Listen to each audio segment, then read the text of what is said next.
Hello students, welcome to today's video classroom. In previous video, we have discussed history of the C language. So C language ఎవరు develop చేశారన్న Dennis rich. ఎక్కడ? Bell laboratories. ఎప్పుడు? 1972. What is C language? C is a structured procedure language, or you can say that C is a procedure oriented programming language. Now today we will see the C tokens. C tokens means C ABCDs. So C లో మేజర్గా ఏముంటాయి? The smallest individual unit in C language, the smallest unit in the a program called as a token. అంటే ప్రతి ఏ programme తీసుకుంటే దాంట్లో అన్ని tokens ఉంటాయి. Small blocks ఉంటాయి. Every block is called as an token. Every block is called as an token. The smallest individual units in a C program is called as a C tokens. So generally the C tokens are 5 types. One is keywords, identifiers, literals, operators, separators. What is keyword? First we'll see. So for example, if you want to learn a language, for example నేను English నేర్చుకోవాలి. ఇంగ్లీష్లో నేర్చుకోవాలంటే ఏం నేర్చుకుంటున్నాను? English grammar నేర్చుకుంటాం. Grammar నేర్చుకునేటప్పుడు ఏమని చెప్తారు మనకు? నిన్న చేసిన పనిని పాస్ట్ టెన్స్ అని, ఈరోజు చేసిన పనిని కంటిన్యూస్ అని, గతంలో చేసేది ఫ్యూచర్ అని. అంటే ఒక గ్రామర్కు ఒక సింటాక్స్ అనేది ఉంటుంది, ఒక పద్ధతి, అదే పద్ధతిలో నేర్చుకోవాలి, దాన్ని అలానే అనాలి. Okay, read past tense spelling అదే ఉంటుంది కానీ రెడ్ అనాలి. రైట్ పాస్ట్ టెన్స్ రోట్ అని చదవాలి. అట్లా ఎట్లయితే గ్రామర్ ఎందుకు చదవాలి సార్ అట్లా అంటే అది మన ఇంగ్లీష్ ఆథర్స్ అట్లా డిఫైన్ చేయడం. అదేవిధంగా సి లాంగ్వేజ్ నేర్చుకోవాలంటే సమ్ వర్డ్స్ని డిఫైన్ చేయడం జరిగింది. ఆ వర్డ్స్ని మనం యూజ్ చేయాలి. ఆ వర్డ్సే ఇక్కడ మనకు సి లాంగ్వేజ్ యొక్క ఆల్ఫాబెట్స్. ఆ వర్డ్స్ని ఇక్కడ ఏమంటాం మనం? కీ వర్డ్స్ అంటాం. ఆ వర్డ్స్ ఏమంటాము? కీవర్డ్స్ అంటాము. సో మనము ఏ అంటే ఏ అనే పదం వస్తుంది, దాన్ని ఏ ఎందుకు చదవాలి సార్? కా అని చదువుతా అనొచ్చు మనం, కానీ దానికి మీనింగ్ ఆల్రెడీ డిఫైన్ చేయడం. ఆ లాంగ్వేజ్లో దాన్ని అలా ఏ అనే పదం అన్నారు. దానిలో ఆ లాంగ్వేజ్లో దీని చదువుతాం, ఆల్ఫాబెట్లో ఏ అని చదువుతాం. సో ఏ అని చదవని కా అని చదువుతాం అంటే కాదు. అంతే కదా. అదేవిధంగా సి లాంగ్వేజ్లో కూడా ఇలాంటి సమ్ ఆల్ఫాబెట్స్ని డిఫైన్ చేయడం జరిగింది. ఆ ఆల్ఫాబెట్స్ని ఏమంటాం? ఇక్కడ కీవర్డ్స్ అంటాం. Keywords are reserved words. These words have fixed meaning. So meaning అనేది డిఫైన్ చేయబడి జరిగింది. These meanings cannot be changed. ఇక్కడ ఏని కాన్ అనేది అనకూడదు. అదేవిధంగా క్యార్ అనేది ఒక పర్పస్ కోసం యూజ్ చేస్తాం, అదే పర్పస్ కోసం వాడాలి. ఓకే, క్యాలిక్యులేషన్ చేయడానికి ఒక సింబల్ యూజ్ చేస్తాం, అదే సింబల్ ఆ పర్పస్ కోసమే వాడాలి. కింద ముందు చెప్పాను, ఇఫ్ అనే వర్డ్ యూజ్ చేస్తామని చెప్తున్నా, దాన్ని ఇఫ్ అనే వాడాలి. ఐఎఫ్ఎఫ్ వాడుతుంటే కాదు, ఐని క్యాపిటల్ రాస్తుంటే కాదు, స్మాల్ లెటర్స్ ఏ రాయాలి. Okay, these are called as a keywords. Keywords have the special meaning. So generally in a C language there are the 32 keywords are they. ఎన్ని కీవర్డ్స్ ఉన్నాయన్నా? 32 కీవర్డ్స్ ఉన్నాయి. ఈ 32 కీవర్డ్స్ ఇక్కడ లిస్ట్ అవుట్ చేయడం జరిగింది. ఒక్కొక్కకి ఒక్కొక్క సందర్భంలో యూజ్ చేస్తాం. ఆ సందర్భం వచ్చినప్పుడు మనం డిస్కషన్ చేస్తాం. This all keys are used in our different places. According to that concept will discuss what is the purpose of the this keyword. For example, there is a keyword char keyword is there. What is the purpose of the char keyword? We will discuss in the data types. The character char, short, int, long, unsigned, float, double, signed. These are all the data types. So we will discuss all in data types concept. Okay, if, else, switch, case, default, while, do, for. They are all the control statements. So looping statements వచ్చినప్పుడు వాటి గురించి చదువుతాం. So break, continue, go to, these are also looping statements. Second ఇంట్లో discussion చేస్తాం. Auto, register, static, extern, this 3 are the storage classes అనే concept వస్తుంది third ఇంట్లో, అక్కడ చదువుతాం.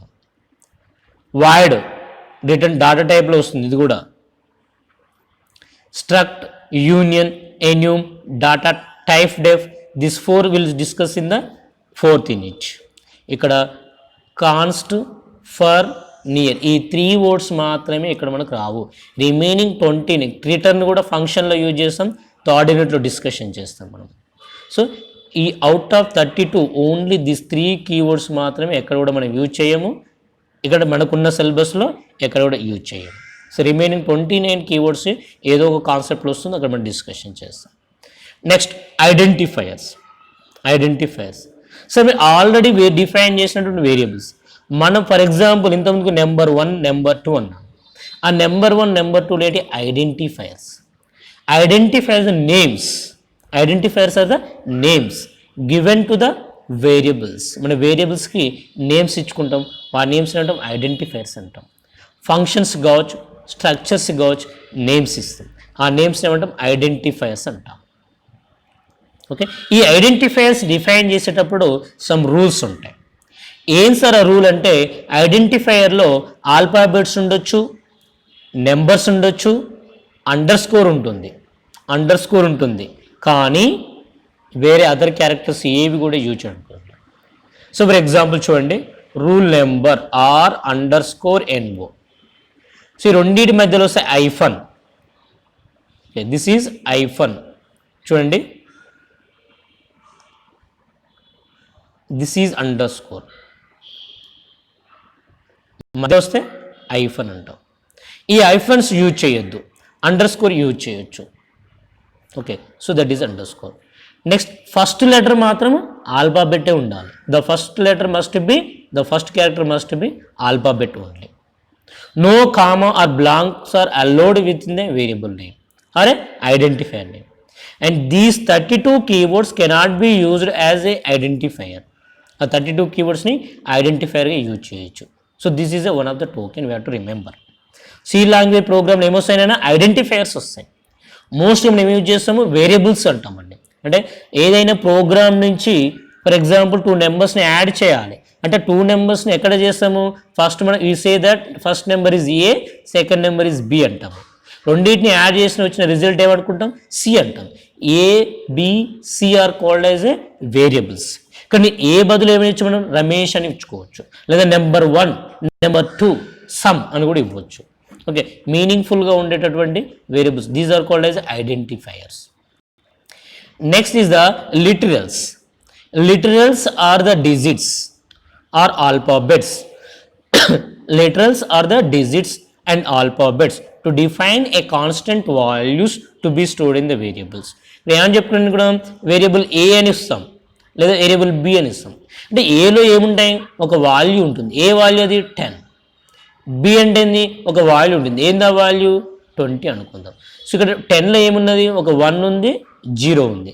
This 1, 0 are called as a literals. Here 10 is a constant, a is a variable. A value ఇప్పుడు present ఎంత?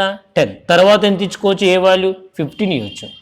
B value ఎంత ఇప్పుడు ప్రజెంట్? 20. తర్వాత బి వాల్యూ ఎంత ఇవ్వచ్చు? 25 ఇవ్వచ్చు. అంటే A value B value change అవుతుంది, 15 అవుతుంది, 25 అవుతుంది. That's why A comma B are the variables.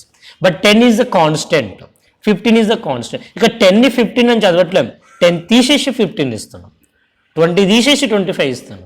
So 10, 20, 15, 25 the constants. A B are the variables. So ఈ కాన్స్టెంట్స్ ప్రిపేర్ చేసేటప్పుడు, ఈ కాన్స్టెంట్స్ మనం రాసేటప్పుడు ఏవైతే డిజిట్స్ యూజ్ చేస్తామో those digits are called as a literals. Next is the operators. Operators are the symbols that perform the mathematical and logical operations in its operands.